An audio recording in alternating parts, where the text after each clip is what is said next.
Welcome back to MKE Gadgets. I know what you're all thinking. Here I am at my CNC router once again. Well, this is my newest tool, my newest obsession, and I want to get my laser running on it. So I'm working on it. I might as well make a video and share with you what I'm doing. So when I ordered my Onefinity CNC router, I also ordered a laser. And I don't have this up and running yet because I got to mount it on here.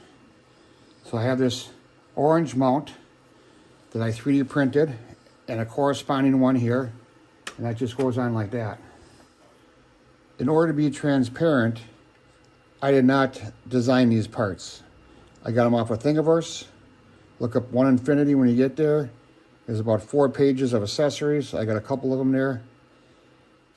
I printed them off, and there's holes for magnets here, 6 on each piece. There's 6 magnets on here, and I only had 8 left over, so I have 4 in here and 4 in my indicator mount. The one I printed off of Thingiverse, the magnets are 12 millimeters in diameter, and I couldn't find any of those at my super ultra mega big box store, but I did find 1/2 inch. So I had to remake this part anyways. And I thought, well, if I'm making it, I'm going to do some changes to it. So I made it a little thicker, just to make it a little more robust. I made these holes for a 1/2 inch magnet, and their design has 2 male keys here and 2 female keys here. So they just lock in together like that. Well, with this design, you need 2 models, and you got to print each model. I thought, well, why don't I change that? I have a male key and a female key.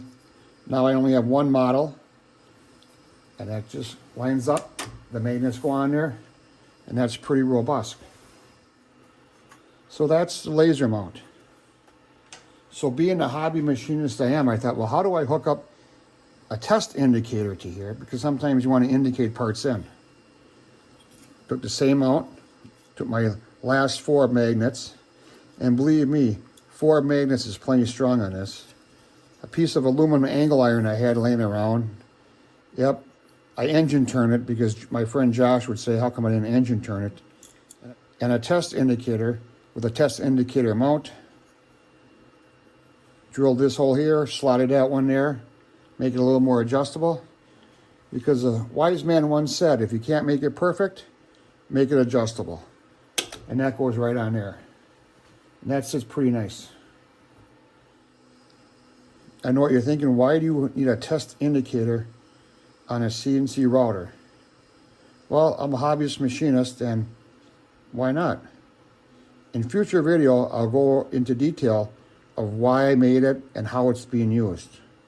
But right now, I just wanted to show you the mounts I made.